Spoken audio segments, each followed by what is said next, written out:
Так, сын, я сейчас в магазин, а ты не вздумай никому открывать.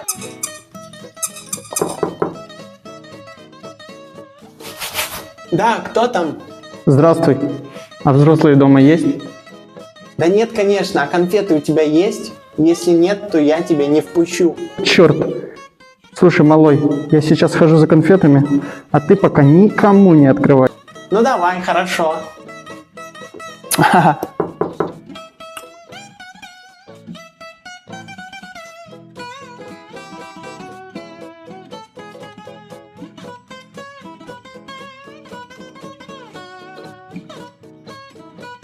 Кто там? Это курьер.